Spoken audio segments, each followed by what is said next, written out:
Our speaker this evening is the leader of the SNP at Westminster.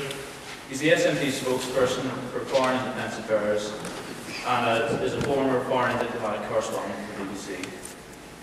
He's also played a key role in the most recent Scottish election campaign for this party.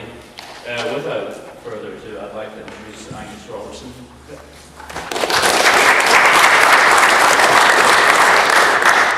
Thanks very much, and thank you for inviting me to talk about Scotland and the world, a subject close to my heart.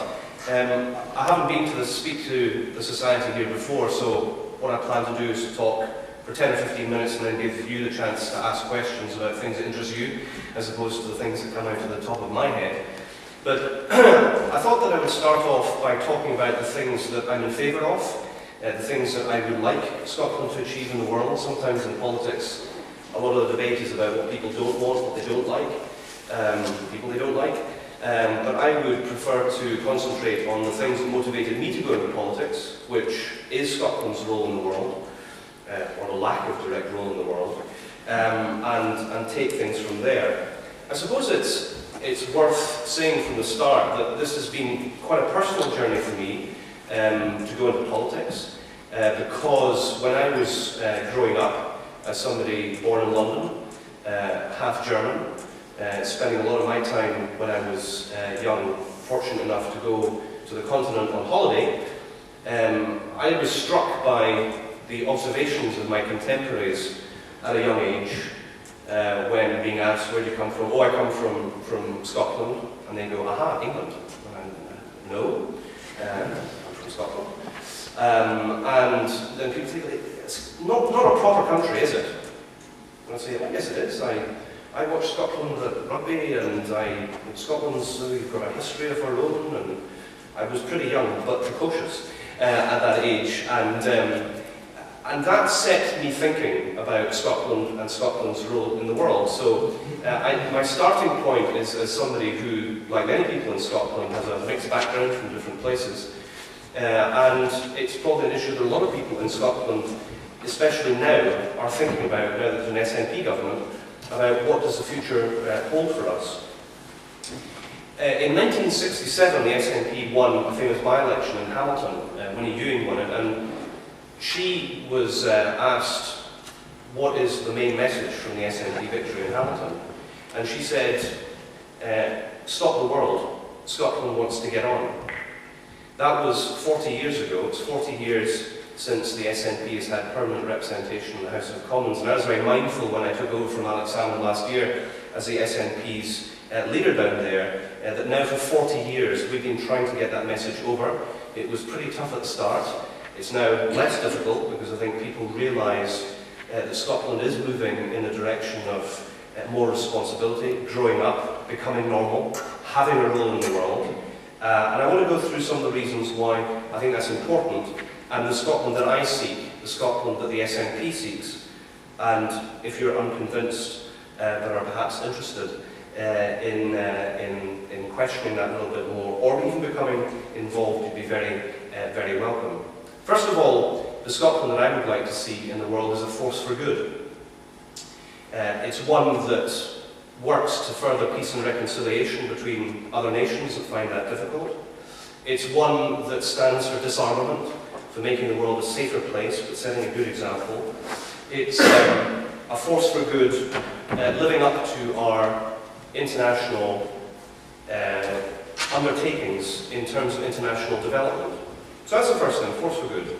The second thing is that Scotland needs a direct role in the world, so that we are engaged in the international community. We need to be involved in the European Union, we need to be involved in the United Nations, we need to be involved in common security and defence arrangements.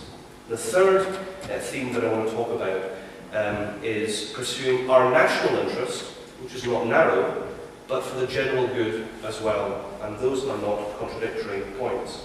So what I'm advocating is that Scotland emerges from currently what is seen as a regional status within a larger multinational state, and currently only with indirect links with the rest of the world. I unfortunately characterise where we are now as having limited ambition, to be an active participant in the international community, and I want to see that change. And I'm optimistic that that's happening, and last year was an important milestone in that happening, with the SNP winning the elections for the Scottish Parliament. Now, I know there's a number of people here tonight who are not from Scotland, and it's perhaps difficult to explain to people not from here quite how omnipotent one-party rule has been in Scotland for the last 50 years. Scotland is one of only 3 nations or regions in Europe that has, up until last year, had effective one-party rule. Scotland, Wales and Bavaria. Everywhere else has seen parties come and go in power. But for 50 years we've had one party in power effectively, at local government level, at Scottish level, at UK level, and that has conditioned thinking in Scotland. I think it has injected a dependency culture politically and socially, and that is something that we are emerging from. It gives me very great hope that people's eyes are being lifted, our aspirations are growing, that we are focusing on the success that I think we should try and capture for this country, and the responsibility that I would hope that we would exercise internationally.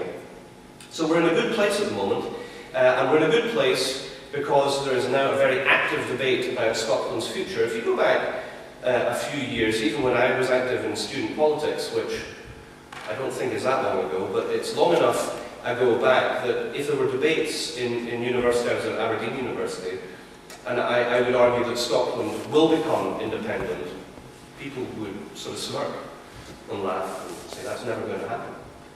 And I think the political landscape in Scotland has changed so much. It's not a certainty, of course it's not a certainty, but I think it's a lot more likely than it was even last year. And I think the dam has broken.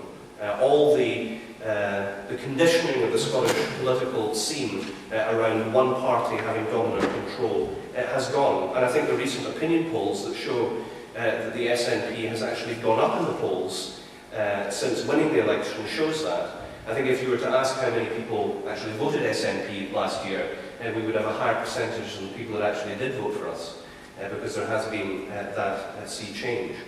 We now have a national conversation ongoing, which the Scottish Government has launched, which is where people have their opportunity to say where they want Scotland to go.